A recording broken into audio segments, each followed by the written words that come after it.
Hi, everyone, and welcome back to Caught Lookin. Not as always, I am your host, Kelsey, as Meg is taking a very deserved day off. And today joining me are Sarah and Jenell.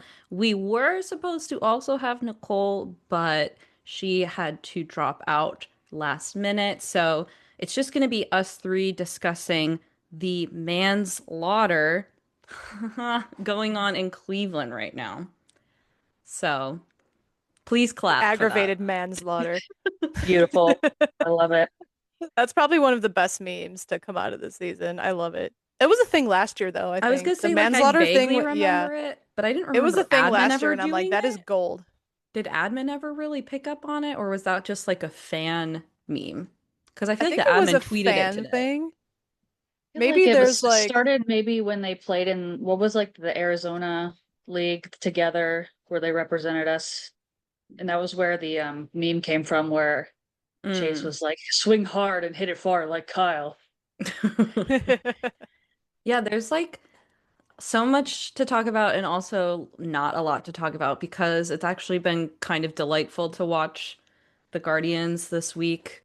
We have one good tweet that I got from Tom Withers that today, the six homers in the Sunday game are the most in a game at Progressive Field since April 30th, 2013. Isn't that, 2013. yeah, Oh isn't that my, I really was about to surprising? guess. I was about to guess. I was gonna say maybe like 2021 or something. Right, That's I nuts. thought it was 23 when I saw the three, but that game that in 2013 was a 14 to 2 win against the Phillies, and it was Santana homered, Reynolds homered, Chisenhall, Asdrubal Cabrera, Rayburn, Brantley, and Oh another my God. Rayburn. Asdrubal Cabrera, that's a name I haven't heard in a Oh my while, God, but every time I hear him, yeah, I think of his one unassisted triple I play that he know. had. That is the one thing I Actually, associate with him that now. just came up the other day, like it was the anniversary, because I saw the video again on Twitter and I had to send it to my group chat. So I was like, oh my God, like I remember watching this on TV with my parents because I was like a teenager when it happened. I was like, that was so Right. cool. Chase Utley homered in this game. That's how long ago this was. Oh my God, Phillies that's legend Chase Utley. crazy. But yeah, there's so many names in there that it's like, wow, that really is a blast from the past. But we've got a new one with today, so that's actually really cool. Yeah, I'm so glad we finally got to see a huge surge of offense because I was looking at the total numbers from this series with the Reds, and we put up 23 runs on 30 hits, 8 home runs, and we drew 19 walks. So I don't Yes. know if the Reds pitching just sucks, which that's probably Yes, very much that's it. a Yeah, lot of their it. bullpen is They've never ass. been right. They've never As a really been resident known for the pitching. Cincinnatian, I can confirm I have the Reds bullpen gives me great angst Well, I told my watching them. But husband, at I was least we like, had that going for Barlow's us. on It their would be a lot more bullpen. disappointing. Does he really? Yeah. I don't think he is Is anymore. Barlow gone? I haven't seen him. Wait, what happened to I thought him? he was in He's on the A's Kansas now. City. Oh my God. No. No, he's at I the was about to A's. say, I remember seeing him like somewhat recently, but I don't remember the team. I was like, maybe it was the Reds, but No, yeah, it was the A's game because I remember him yeah. pitching against us now. But Tito, I remember when he went there, Barlow like went after, and I was like, why would Tito want Scott Barlow of all people? I didn't realize that he was there in 25. I didn't realize that he had already moved. But yeah, I mean, that was a lot of what I heard from Hammy because I listened to one of the games on the radio, and then like I also watched a broadcast. Was they just talked about the pitching woes, and a lot of it is like it's not their fault. It's a lot of injuries and issues. So. I feel really bad because they started out so hot. I remember that they were actually doing pretty well to Yeah. start the year. And But then, like their offense was kind of stagnant though at yeah, one point. Like I don't know too much of how well they were doing, but like they really didn't have that good of offense, but they were still winning games. And so that was probably due to their Yeah, pitching. their And then here starters it's were kind of doing been really turned on its well. head a little bit. Yeah, their So is that what starters it were is? Their doing starters have been hurt their then? starters were doing well, and lately they've been faltering for one reason or another. And then, of course, their bullpen has also been staggering a bit since injuries. I think they lost Pagan, which, believe it or not, he was, one of their more solid guys. yeah. That we've definitely had. I don't want to say luck because it's like I feel bad for Arias and he's kind of hitting like a hitch with his recovery. But I guess we have been kind of lucky because we've had the opportunity to promote Bazana and actually witness some things kind of work out. And then we've also just got dudes that are smacking it down in AAA that we're looking forward to bringing up. So it's like I feel bad that we have any injuries at all, but it's kind of nice to be able to have such a good farm system that people are excited for the person to replace the injury instead of just being like, what are we gonna do? Yeah, we're Yeah, gonna have a 100%. very interesting problem to have when Arias is healthy again because, Right? you know, I Bazana's know. doing so well, Rokio's doing amazing. We have Rokio. Angel Hanao who's raking in AAA. Yeah, that's your man, Yes. right? Yeah, that is my man. And then I in like know. at the catcher position, we have Cooper Ingle who's really doing well. Oh yeah, I don't What know are we if gonna we've do? recorded since Bo got sent down. I don't even remember when that happened. That is like really that hurts my soul a lot because I just really believe in him. And maybe it's just because I have a soft spot for both of the Naylor brothers, but I just find them to be so endearing. And I know they have even another younger brother who's also in the system. So it's just like, man, you can tell that they really care about the game and they care about how they're doing and like whatever city they're playing in. So it's like I hope that Bo's not letting that really affect him a lot. Like I know he went to Arizona to work on some more principles, so that's at least encouraging. That's like, hey, we're not just trying to warehouse you. Like we're trying to make sure that you'll be able to come back.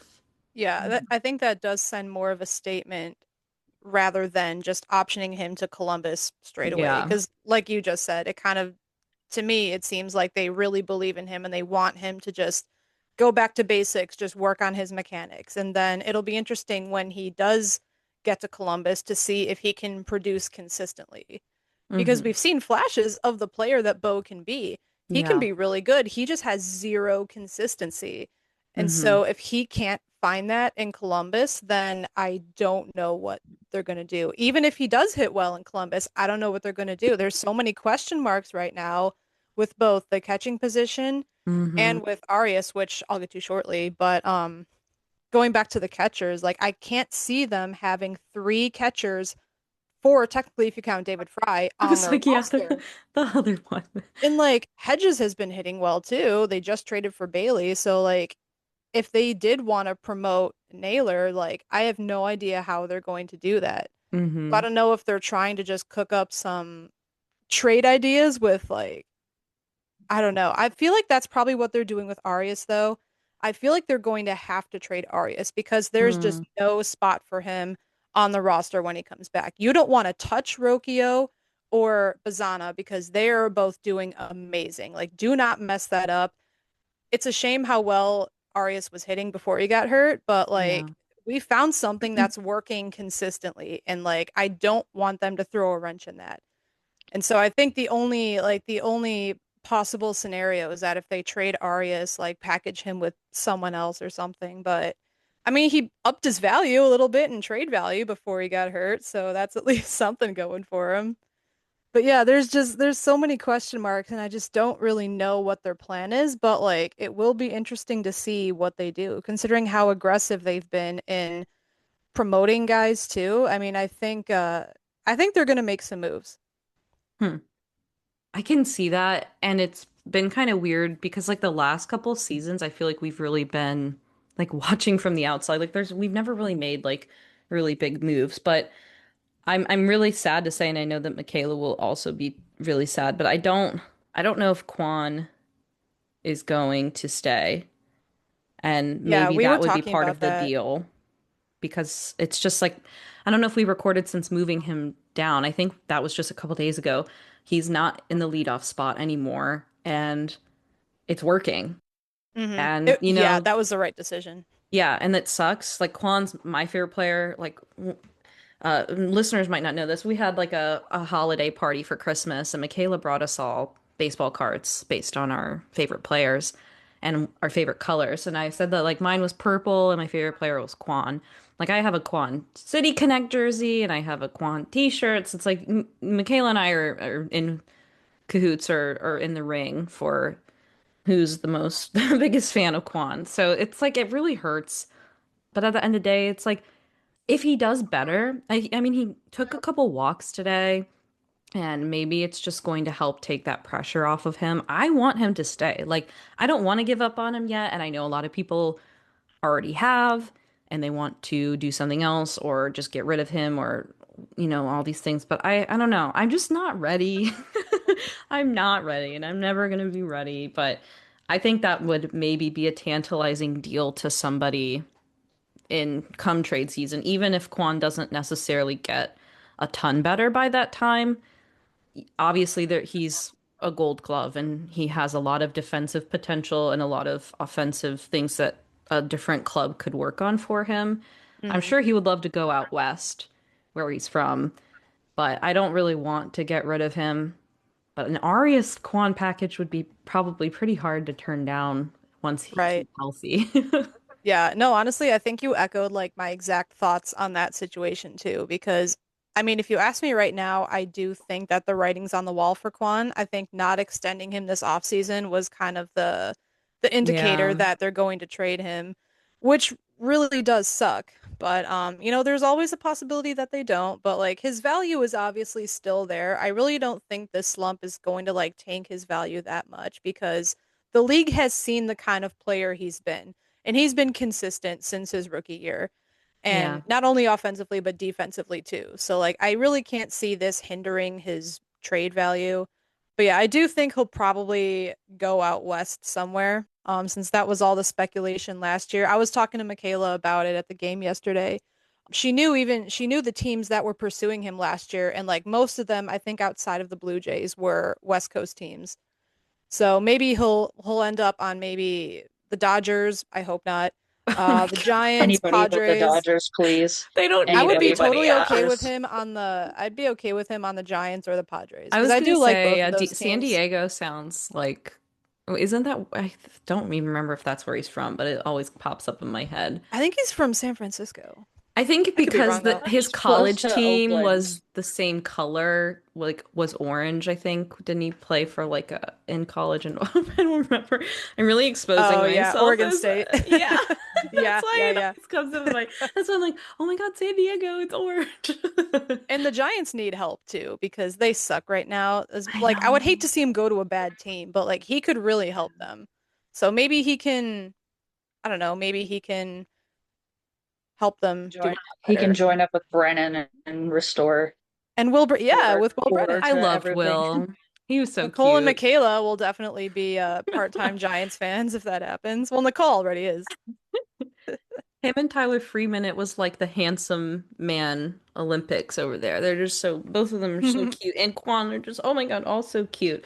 But we've said goodbye to some little dolls to let them go play somewhere else. And I still cheer for them when I see them Hmm. play. I remember I Ramon will say Laureano was playing today in the game that I was watching. I was like, oh my God, that's Ramon Laureano. He used to play here. It's just always I'm like he's so I was so cute. not a fan of Ramon Laureano. Really? Yeah, I I mean, I don't know. he wasn't I was that not a fan. good, but he's good now. That's always what happens. Right, always, because they go to a competent hitting coach. Yeah. I did see, I'm not really sure what happened here, but so Joey Cantillo went yesterday and then Gavin went today on Sunday instead.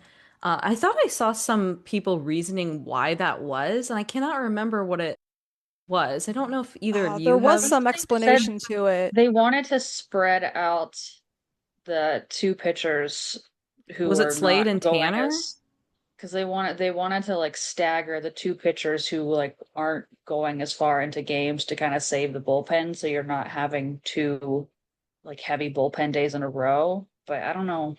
Oh, no, Yeah, It yeah, it was makes that's things something that kind of along what like those I saw lines. too. it's not as predictable because Yeah,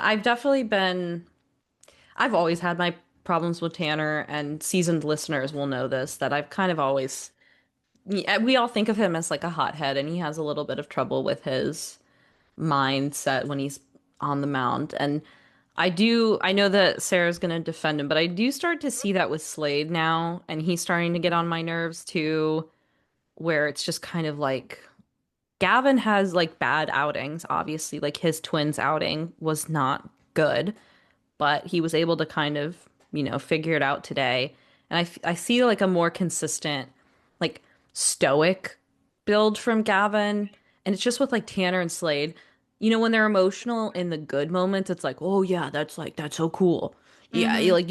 you're like you screaming on the mound. But then like when they do poorly, it's like, man, you're really starting to kind of show your ass a little bit. But I'm sure they'll prove me wrong, and I hope that they do. Like Tanner, I love him. I want him to do so well, but he's had a tough go of it. And Slade too, like I'm just really surprised that he cannot go through the lineup a third time. He just can't do it. And it's like how many pitches can you get out of a dude who can't even through it twice without having some kind of issue? Right. And I was taking a good look at Slade's game logs from this season, and I think it's very easy to get frustrated with him because yes, he has not been pitching well, but I think you have to look at who he's pitched against too.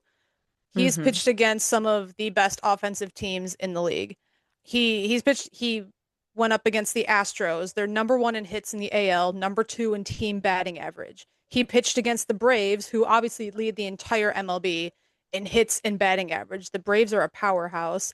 He pitched against the A's, who are number two in hits in the AL and number three in batting average. So he has literally faced some of the toughest lineups. And so yeah, he's gotten unlucky, I think, with his matchups. But obviously, that's not an excuse because I do want him to pitch better against good hitting teams. That's obviously what you want them to do. But I think he is a better pitcher than what his numbers say. And we saw that last year. And so that's why his next start is tomorrow against the Tigers. They're kind of like, I would say, like middle tier hitting team. Like they're not nearly as good as They've they had a were lot of last trouble. They're year. having a lot of injury issues too. Right, right. And so that'll be interesting to see him go up against kind of like a middle of the pack team like that. Because if he can Yeah. have another good outing tomorrow, then I'll feel a lot better about Detroit him. is 19 and 25. That's nuts. Oh my gosh. And the Who all did they Mets, lose to injuries? I wonder. they I have, haven't I looked at mean, like their full injury report. Kerry Carpenter's out, I know. That was a big one. Oh, I that's good. Wait, lost wasn't he the one who always hit home runs against us in the postseason? Was that him? yes, he is an annoying One of one, them, yeah. as well as Dylan Dingler, but Dingler's fine. But I was watching the Tigers broadcast recently because I think they were playing the Mets or something. But yeah, they have like a list that is just getting longer. So they have Hmm. a right-hand pitcher on the aisle, Ty Madden, Bo Brisky is a pitcher, Kerry Carpenter. He went on the IL on May 10th they don't even have a return for him yet, but they said that he's doing throwing and running drills, but not hitting yet.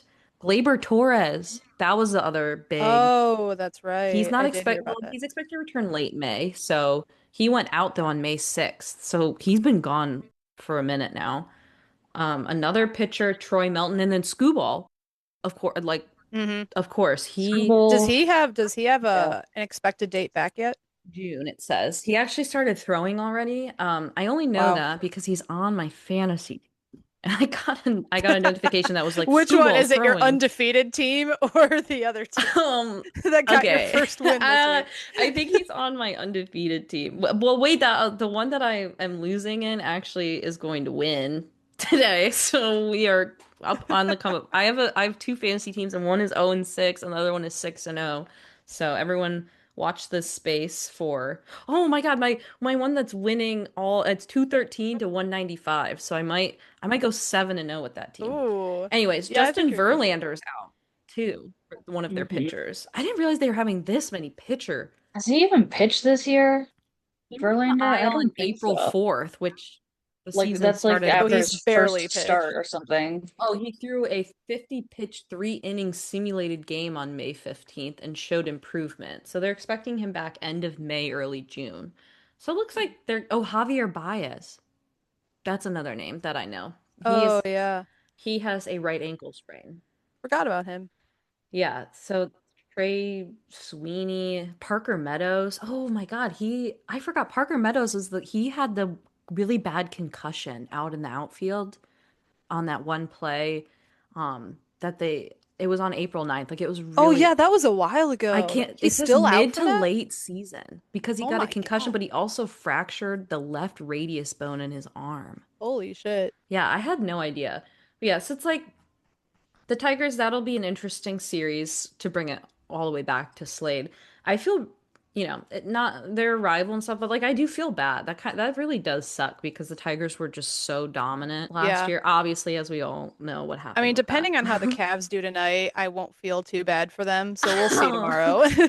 Yes, We'll I'm not see if allowed they to tell deserve our Sarah pity that tomorrow. Sarah's not looking at the box score, but I am. So I'm not gonna say Please anything don't though. tell me No, I anything, I know. swear to God. For all of our But astute listeners, we're recording literally in the middle of the game. It's currently the second quarter, 7.5 minutes left, in game seven. So I don't know why we did this to ourselves, especially Sarah and I being like the big Cavs people, but maybe it's good luck that we're not dooming over it and instead doing our jobs here. it was good luck when the last episode I was on, I forget what game that was, but I didn't look at the score throughout the whole episode. And then when we were wrapping up, I looked at it and that's when we were up like 15 and I was like, "Oh my God." That So was I'm game praying four, that which it's I the was same. at. So I'm praying that that's the same outcome tonight. That's why I'm not looking anything up. But another point I wanted to make about Slade, though, is that he had his best start against the Angels with Bailey behind the plate. And I Mm, really think that he is going to help him a lot this season because his line against the Angels, he went 4 innings pitched, so like not a very lengthy start, yeah. but 5 hits, 7 Ks, which was I think the season high for him. And another interesting point was that he threw almost all fastballs his start. Really? There were 6 pitches he threw that weren't fastballs. And I Wow. think I was listening to Locked On Guardians, and I think they were talking about that. And I'm like, oh my God. So they were really just like pounding his fastball. And like maybe that's just his bread and butter, and maybe that's just what's been working for him. And I think with Patrick Bailey, he's definitely going to help him this season. So I'm very curious to see if the two can like build a rapport, kind of like Hedges and Messick have going on. Hmm. So we'll see if they kind of like coordinate Bailey starts with Sacconi's. I'm excited for that. Yeah, I see 4 innings pitched, zero earned runs, 7 Ks. I mean, the Angels are mega super dookie, but They are, but like they're like us. I feel like they're an above average hitting team. Like they have zero pitching, which is why they suck. But like hitting wise, like they're not a bad hitting team. So like it was encouraging that he put up those numbers, and so that's why, like I said, I'm curious to see how he does tomorrow against a team like the Tigers. this is actually looking at it on Real is so helpful because you can just see like April 5th, he went 6 innings against the Cubs, 6 Ks, zero earned runs, like classic Slade. Then And the the next Cubs are game, another good hitting team too. I They're mean, very they good. have like the best record or close to it. And then against Atlanta, which the other best team in the whole league, as you were saying, 5.1 innings, 4 earned runs, 3 Ks. Then against St. Louis, 4 innings, 1 earned run, 4 Ks. Houston, 5 innings, 6 earned runs, 2 Ks. Then 5.2 innings, 5.1 innings, 5.1 innings, and 4 innings. So he's not going six. Like he's just not able to do it. Hmm. And we're a team that luckily has, well, we had a very good bullpen and we are used to kind of covering for those situations. I mean, for God's sakes, we had like Carlos Carrasco pitching for our team like a couple of years ago, and the bullpen would always kind of reel it in. But I just am really, I don't know. I'm not sold on how to fix this problem. I'm not a pitching coach. I don't know anything about major league pitching. Obviously, I'm a woman. I don't know how to do it. Never done it. Not my thing. So I can't speak about it and I'm merely coming at it from like a fan perspective, but it's like I just don't know how Carl fixes that. Like what is the fix for a guy who gets seen by all of the hitters the third time through the order. Like, how can you switch that up or not be gassed? Like, he needs to work on like conditioning. Does he need to get stronger, do more cardio? I don't really know how you can fix that, especially in within a season. Yeah, it is amazing what Carl Willis can do. But like I said too, I think that Bailey's definitely going to help him. I mean, I hope. he's a two-time Gold Glover for a reason. I heard nothing but good things about him. I talked to a couple Giants fans and they all love him out there. They were Hmm. sad to see him go, which was encouraging to me. And so obviously we didn't get him for his bat, but if he can help guys like Saccone and even Bybee too, to help them kind of hit their stride this season, then that'll be a win for me. But Yeah. I do believe in Slade still. That's why I'm really gonna watch his next couple starts like very closely to see if he can just like find some sort of consistency. Because like I said, he did kind of get unlucky facing a lot of good hitting teams, and that can really knock your confidence too when like your three, four starts in a row are against like some of the best teams in the MLB. Like, yeah, you're gonna feel shitty if you have bad outings, especially like multiple weeks in a row. But again, that's not an excuse. Like you do need to pitch well against good teams.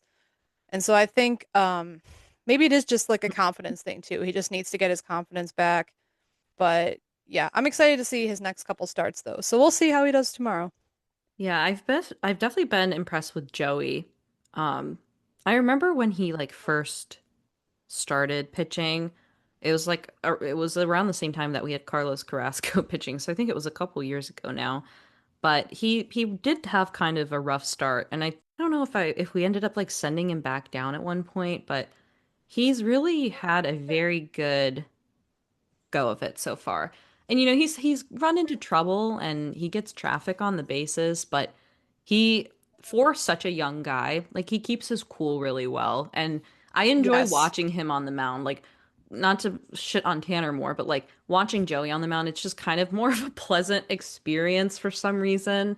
Like Yeah, he's you able to can't keep his wits see about him. his yeah, you can't see it on his face as much. And he just kind of looks like he's having fun, even if it's a couple runners on or bases loaded or whatever. He's definitely, I did not have super high hopes for him, but he has been really, really surprising me.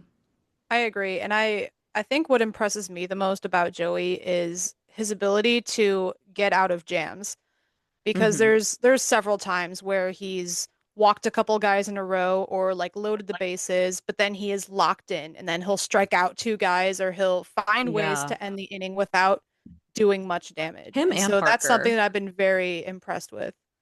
Yeah. And Parker's young too. Like they've been both of them have been very impressive, which that has helped a ton with Slade and Tanner, who are kind of, I don't know, I guess you would consider more veteran.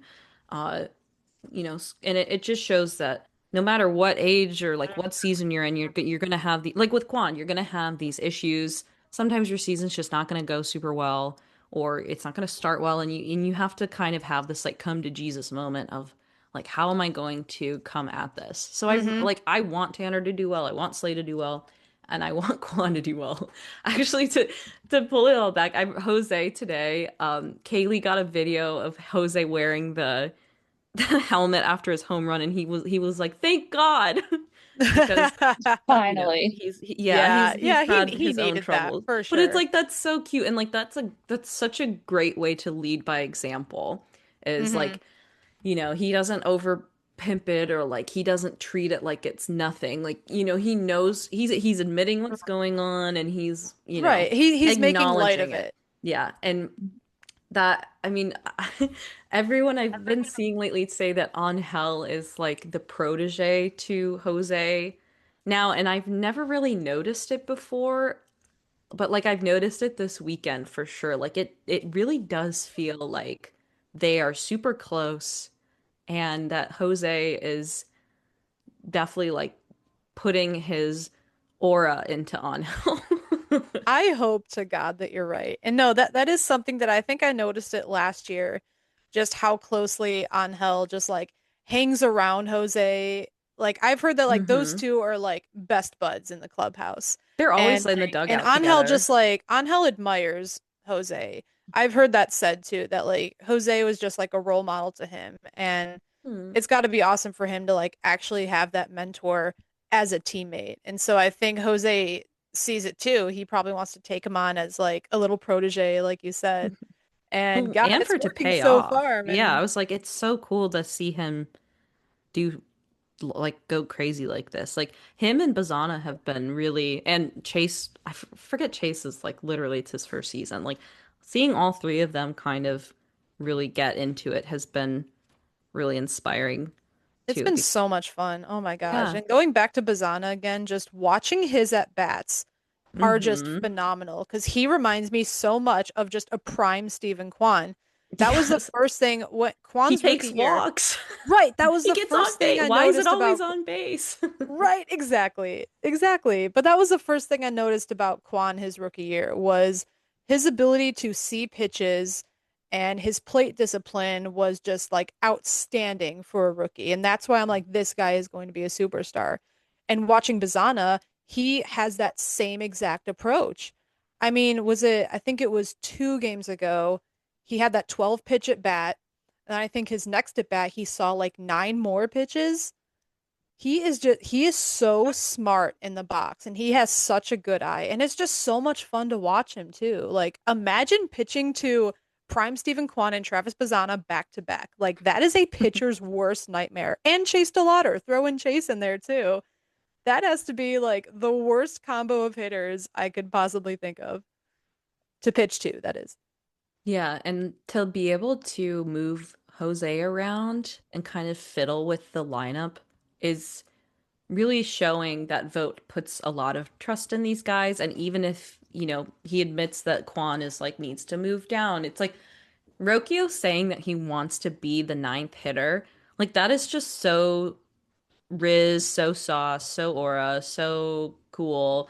Like that's just something that you wouldn't hear like a big superstar ever say that or acknowledge that. But it's like having a small market team and these young guys. It's just cool to hear a player be like, "No, I want to hit in the nine hole." Mhm. Like that's where Yeah, I he that's knows he's where like he that's my fits. home. Right. He knows where he fits in this lineup. And if it ain't broke, don't fix it. I want him to stay in that 9 hole. Mhm. But Yeah, I mean, he did well today. I do want to go back to moving Stephen Kwan down in the order. I think it shows too how they're being aggressive. Another example of them being aggressive this season, and not just in terms of like, and not just internally like promoting guys and stuff. I think they're being aggressive with shuffling their lineups. I think we're so close to seeing a consistent lineup. Like I feel like we're Hmm. so close because they make a couple changes here and there every day, but I would not mind seeing Angel Martinez lead off. I know they had Schneemann in that role, but he's been struggling a little bit. And so I don't He know if it's started just really well. yeah, So, I remember the first game, I think it was a couple weeks ago, the first game that he hit lead off. He did really, really well. hmm. And, unfortunately, these last couple games he hasn't gotten a hit or really done anything. And Yeah, so I don't know if that's just him getting adjusted to a new spot in the order because leading off is a lot of pressure for it someone who is. isn't normally a leadoff hitter. So I can't give him I'm going to give him some grace in that regard. And it is very new too. We only just started experimenting Hmm. with this like in the past couple days. So it'll be Well, interesting to see who they kind of like swap off and lead off. I think we're going to see Angel a little bit more. But I do yeah. like moving Quan down. I think it'll help with his confidence because maybe he just needs a new change of scenery. And then once he starts hitting again, maybe they'll move him back to leadoff. I don't know, but I do like the experimentation. I am looking up the Guardians challenges because now that you mention it, like it is really it's just very frustrating how the challenges have been coming for us. And I mean, I don't watch all of the other um teams all the time, but I feel like every time we challenge, I'm like that no, it's not gonna work. Even if I'm listening to Mhm. it on the radio and I don't know what the pitch is, I'm like, no, we're gonna lose all of our challenges. Yeah, I think we're still dead last I was in the saying league in Quincy, challenge percentage. this is 3 days ago, but Quincy, for covering the corner, said that the Guardians again are hanging around the bottom half to bottom third of MLB in offense, and then says talks about here's the wait, this is interesting. Teams that have faced the best fielding against them. I forgot about this big stat is that we've had like the unluckiest fielding values. We've had number one fielding run value against us 17, and then in second is the Blue Jays I and it's remember seeing 6. that. Yeah, I Like remember seeing that. That is a huge disparity too between first and second. So yeah, like statistically, we have been very unlucky in just facing good defensive teams. But I'm in trying terms to of find their challenges, like talent. I Yeah, it's think so hard to find the stats for it. I think they mentioned on the broadcast today, don't quote me on this, but I'm pretty sure like we're still last in the league for like challenge. Oh, I don't know if it's like overturn rate or That like wouldn't I surprise don't me, remember the honestly. actual name of the statistic, but I want to say we were at like a 42% success rate. Mm. I want to say it was 42, and I think that is unfortunately still last in the MLB. But I would like to see that on paper somewhere because I'm not like 100% confident that's what they said, but that's what I remember. Still, we have to be at least bottom five still. I Yeah. feel like the only person who's had success with the challenges has been Hedgie. I know. And even he Yeah. had a little bit of trouble. Oh, okay. I found it on Baseball Savant. We have, this is batting, so batting, 53 challenges, 19 won, 34 loss for a 36% win rate. Yikes. And then our most successful overturns fielding is 42 challenges, 21 won and 21 loss for a 50% win on that. So, But Hmm. who's number one and what is their percentage? Because I can't imagine um, that let's see. much. The wow, that's actually really interesting. Detroit Tigers, 33 Great. when they're fielding, 33 when they're fielding, 26 won, 7 loss for 79%. And then batting, sorry, it's not it's not actually sorted. So I'm just looking at the percentage. Actually, the hitters, it's really everyone's really bad in terms of Okay, hitting. that I guess that makes sense. The highest is 62% for the Texas Rangers batting. They've challenged 42, have won 26 and lost 16 for a 62%. Or Kansas City Hmm. Royals. Sorry, Royals are 63. So that it's like you can see that the catchers definitely have a much better feel for it overall, but I don't know. I said at the beginning of the season that I was really excited to see how it works, and actually it is really cool. Like sometimes the box on the broadcast doesn't match, so it is still kind of a surprise when you see it come up on the screen.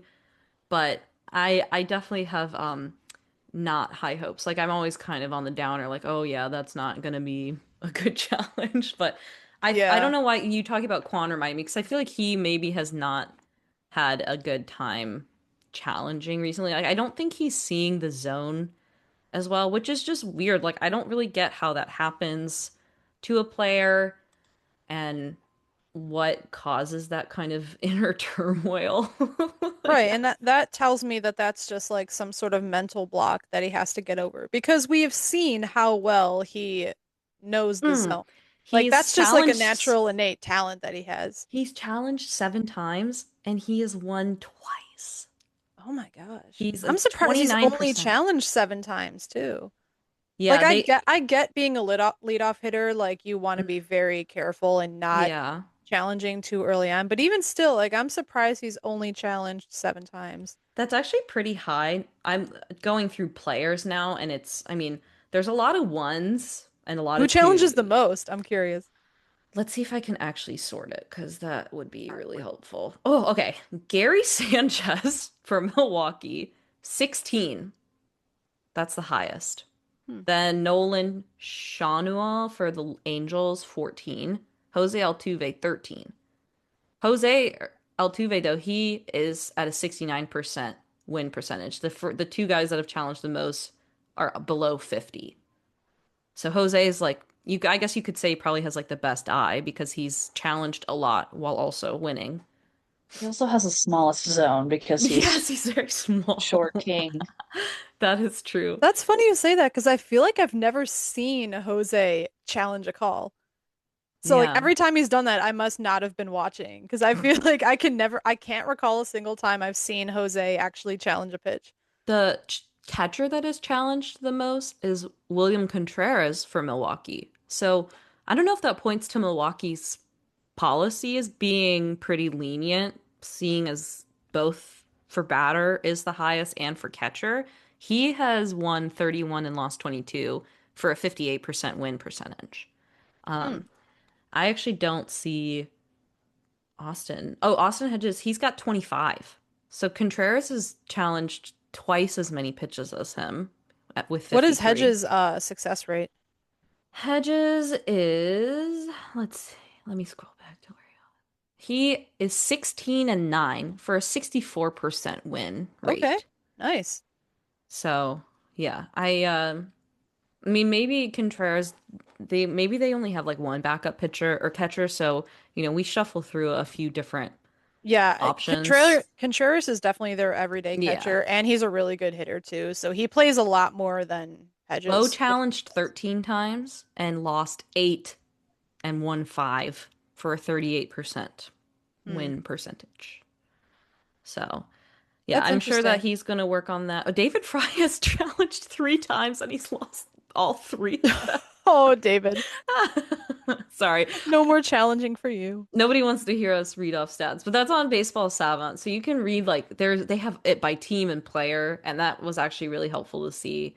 And then they have like a breakdown of everything. They're a great page, obviously, for all of those stats. Before we sign off here, or get too far away, I wasn't at the Caught Looking meetup game that occurred yesterday. So I was curious to hear what you guys thought about the experience and how much fun you had and how we're feeling about Progressive Field and the general vibes down there. Oh my God, it was so much fun yesterday. We really missed you, Kels, and we I missed know. Madeline and Ash and everyone else who couldn't be there, My but it was baby would such a have fun time. ruined the vibes. My 2-year-old would Nonsense. have totally killed the vibes. No, it was a great time. And we finally got our first Caught Lookin merch. Yeah. Mary was able to make us some hats with the CL from our logo, which look amazing. The hats look And fire. oh, they were They're so so nice. cute. Oh my They gosh. And they have the two eyes in our logo on the back of the hats too, which you can't see in the photos, but I'll have to upload a picture of that because that's a nice touch too. I And then yeah, we brought our poster that we hung mhm. up in our left field standing room I was gonna say section. you guys were So in standing room only, which is yeah, it was always great. We had really like our own cool. little, yeah, we had our own little spot there, and we've had people come up to us as fans of the show and just tell us that they really enjoy listening, and that's just it's so heartwarming to hear people who listen to us and to know that like Hmm. we actually have an audience. So like thank you guys so much just for Yeah. listening and just for putting up with us. It's really, really awesome. Yeah, And that's so there great. were some people that asked about our hats too, like, oh, what does the CL mean? So we were able to Oh yeah. to say, hey, well, like, yeah, we have a baseball podcast. Check it out. Yeah, But that's yeah, awesome. it was great to see some people who were fans of the show, and it's just awesome. It's such an awesome community that we've built, and I'm just so proud of everyone who's contributed to this show. So we'll definitely have to do another meetup and try to get everybody in town one day. I Hmm. know it's hard because some of us are out of state, so it takes a lot of planning. But yeah, But it was such a fun time though. Oh my gosh, I had a blast. we're planning on doing more content like at other ballparks and just talking more face front stuff with everyone to get it more out there. I know I'm going to the Yankees Red Sox game in June, and we're hoping to do more Is that like in New York or Boston? it's in New York. Yes. I'm Oh, I'm nice. I'm actually sitting in the short porch right field by the bleacher creatures, so I'm very excited to treat it very, very adult. I'm not going to get beat up. I'm not going to get in trouble, but I've heard that the bleacher creatures can be kind of rowdy and very mean to people who are like fans of the opposing team or like not a Yankees fan. So I'm debating if I'm going to wear Cleveland gear or if I'm just going to play it nice. I'm not going to buy Yankees gear. I'm going to be clear about that. I'm not going to wear anything Yankees, but I might I just feel like be as long annoying. as you're not wearing anything Yeah. with the Red Sox logo Yeah. on it, you're probably safe. Yeah, it sucks because the Red Sox kind of blow, but the Yankees did just lose a series to the Mets, so that kind of made Love that. my that warmed my heart a little bit more. But I'm glad to hear that the game was good. I don't know why, but I'd recently seen a couple tweets of people saying that like the kids club area is like pretty barren and that some of the food stuff was like closed down. But one of my inside sources who works there says that with the Cavs and just everything going on with hockey, that all of these workers are pulled to those places too to work Oh, I concessions. didn't know that. So, Interesting. I know like during weekday games, a lot of those places are closed, obviously, mhm. because they have like an eighth of the normal crowd that they see. Yeah. But like when we were there on a Saturday, everything was open. At least I was only on the lower deck. I wasn't upstairs or anything, Hmm. but everything was open, and so I had no problem with that kind I've of enjoyed stuff. all the games I've gone to this year, but I'm sure that as the summer ramps up and the weather becomes even more predictable and beautiful and the kids get out of school and there'll be more reliable ways for like all of this stuff to be open. I do think like I don't remember people going down the aisles as much, like the beer cart people and stuff.